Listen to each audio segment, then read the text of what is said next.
নমস্কার বন্ধুরা, ফ্যামিলি কিচেনে সবাইকে স্বাগত জানিয়ে আমি আবার একটা নতুন ভিডিও নিয়ে আপনাদের মাঝে হাজির হয়েছি। আজকে আমি বানাবো ডিমের মালাইকারি। আমার বাড়ি ডিম বাড়ানো, সেই ডিম নিয়ে নিছি। এই দেখুন, বাড়ির আশের ডিম। সেই জায়গায় আমি ডিম আর আলু নিয়ে নিছি, এগুলো আমি এখন সিদ্ধ করতে দেবো। আমি ডিম আলু সিদ্ধ করতে দেবো, তারপর তুমি চুলোটা ধরাই দিচ্ছি। তুমি কি রান্না করতে পারো? কি রান্না? আমার চুলোটা দাঁড়ানো হয়ে গেছে, আমি কড়াইতে জল দিয়ে দেবো।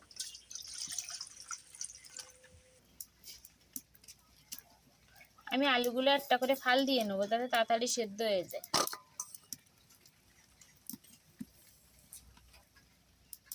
এরকম করে সব আলুগুলো আমি কেটে নেব। দেখেন আমার মেয়ে কত মাতব্বর।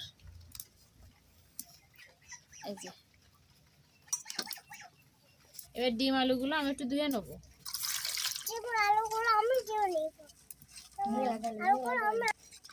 তুমিও দিয়ে দেবা? তুমি পারো? কি করতে পারো? এভাবে কি করো তুমি? এবার আমি ডিম আর আলুগুলো কড়াইয়ের ভিতরে দিয়ে দেবো।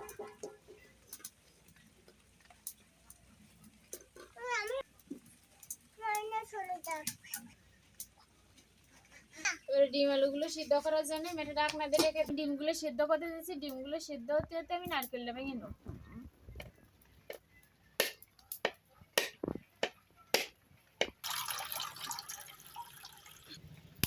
এই দেখেন নারকেলটা কত সুন্দর হয়েছে। আমার নারকেলটা ভাঙা হয়ে গেছে, এবারে নারকেলটা কোরাই নেবো।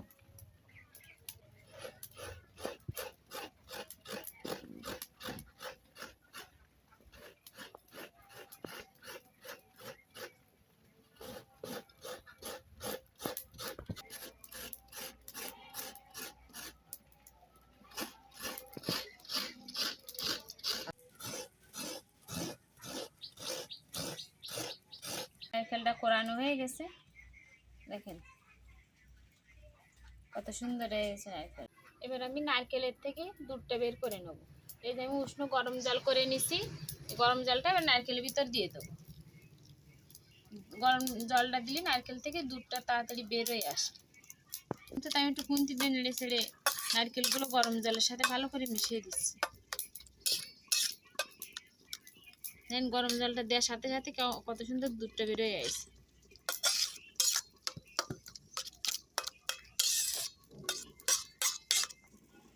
নারকেলটা ঠান্ডা হয়ে গেছে, আমি এবার একটু ভালো করে চটকায় নিচ্ছি। দেখেন কত সুন্দর দুধ বেরোচ্ছে।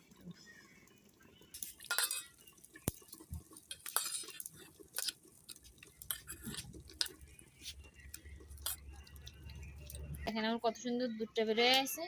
দুধ বের করা হয়ে গেছে, এবার দেখো আমি ডিম আলুগুলো সিদ্ধ হয়েছে কিনা। দেখেন আমার ডিম আলু সিদ্ধ হয়ে গেছে,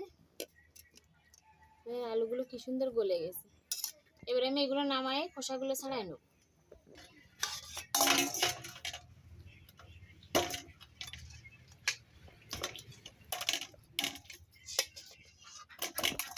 আর আলুগুলোর খোসা ছাড়াই নেব।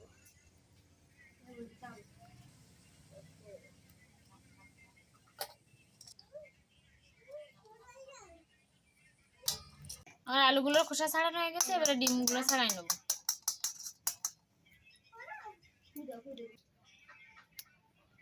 দেখেন এরকম করে সবগুলো ডিম আমি খোসা ছাড়াই নেব।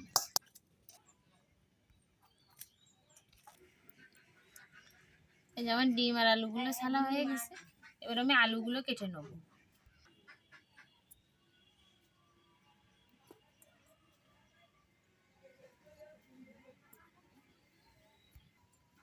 এবার আমি ডিমগুলো ভাজার জন্য কড়াইতে তেল দিয়ে দেবো। গরম হয়ে গেছে, এবার আমি ডিমগুলো দিয়ে দেবো।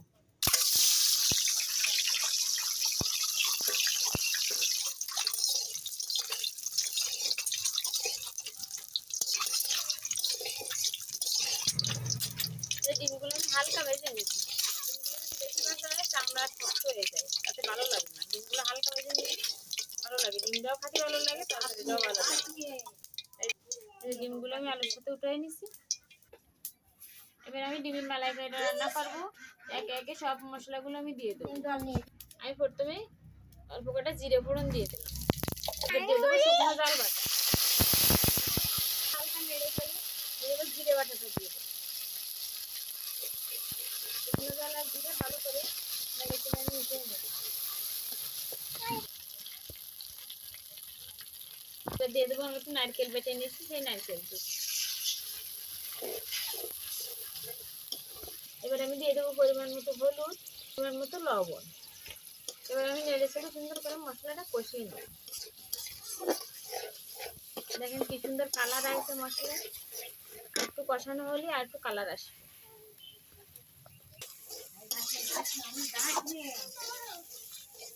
উপর থেকে তেল ছেড়ে দিতে মশলাটা প্রায় কষানো হয়ে গেছে। আমি এতে সামান্য একটু চিনি দিয়ে দেবো। চিনিটা দিলে তরকারি কালারটা আরো সুন্দর আসে। আমি নেড়ে চেড়ে আর একটু কষাই নেব।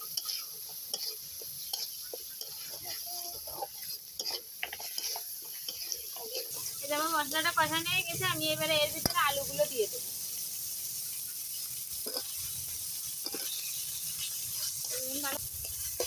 আলুগুলো মিশিয়ে দেবো। এবার আমি দিয়ে দেবো পরিমাণ মতো জল।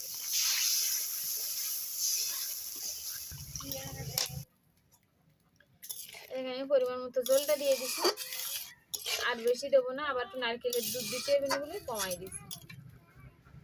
ডিমগুলো তরকারি জলটা জাল হতে হতে এবার আমি ডিমগুলো কেটে নেবো। আমি সুতো দিয়ে ডিম কাটবো। সুতো দিয়ে ডিম কাটলে ডিমটা সমান হয়, আমি ডিমটা লম্বা ফালি কাটবো। এই দেখেন কত সুন্দর সুতো দিয়ে কাটলে আর একদম সমান হয় ডিমগুলো কাটলে। আমি এই সুতোর সাহায্যে কেটে নেব।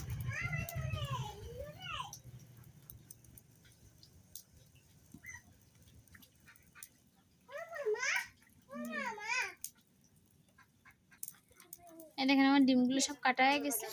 আস্তে আস্তেও ডিম রান্না করা যায়। আস্তে ডিম রান্না করলে ডিমের যে স্বাদটা সেটা পাওয়া যায় না।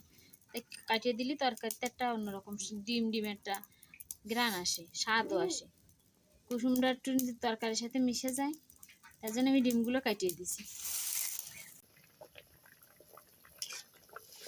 দেখেন আমার জল ফুটে উঠেছে, জলটাও কমিয়ে আসছে। আমি একটু পরে ডিমগুলো দিয়ে দেবো। এবার আমি কেটে রাখা ডিমগুলো দিয়ে দেবো। হালকা একটু নেড়ে দেবো, কারণ কি বেশি নাড়াচাড়া করলে ডিমের কুসুমগুলো বেরোয় যাবে। এবার আমি কাঁচা জাল দেবো। দেখেন আদা বাটা করে রাখছি কাঁচা জাল। এরকম করে কাঁচা জাল দিলেই কাঁচা জালের একটা ভালো গ্রান আসে। নামানোর আগে দিতে হবে এই কাঁচা জালটা। আমি এই যে অল্প একটু দিয়ে দিচ্ছি, ওই জায়গায় শুকনো জাল দিচ্ছি তো বাচ্চারা আবার খেতে পারবে না, তার জন্য আমি এই কাঁচা জালটা একটু অল্প করে দিচ্ছি। আমি নারকেল থেকে যে দুধটা বের করে রাখলাম একটু দিয়ে দেবো।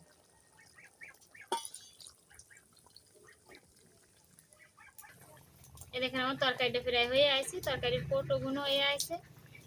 আমি এবারে দুটো কাঁচা জাল ছিঁড়ে দিয়ে দিচ্ছি। দেখেন তরকারিটা কত সুন্দর দেখাচ্ছে। আপনাদের এরকম বাড়িতে যদি ডিম থাকে বা বাজার থেকে কিনে নিয়ে এসে এরকম নারকেলের দুধ দিয়ে ডিম রান্না করে খাবে। দেখেন ডিমের ভুনা কন অন্য তরকারির চেয়ে এই নারকেলের দুধ আর ডিম হাঁসের এই নারকেলের দুধ দিয়ে এরকম মালাইকারি রান্না করলে দেখুন মুখ ফিরাতে পারবেন না। কত সুন্দর একটা স্বাদ নারকেলের দুধ আর হাঁসের ডিম। মালাইকারি হয়ে গেছে, এবার আমি নামাই নেব। মালাইকারি রেডি হয়ে গেছে। এরকম বাড়িতে থাকা সামান্য উপকরণ দিয়ে ঘরে ডিম থাকলে এরকম ডিমের মালাইকারি রান্না করে খাবেন। তো আমার ভিডিও যদি আপনাদের ভালো লেগে থাকে অবশ্যই লাইক কমেন্ট শেয়ার করবেন, সাবস্ক্রাইব করবেন। সবাই পাশে থাকবেন। সবাইকে ধন্যবাদ।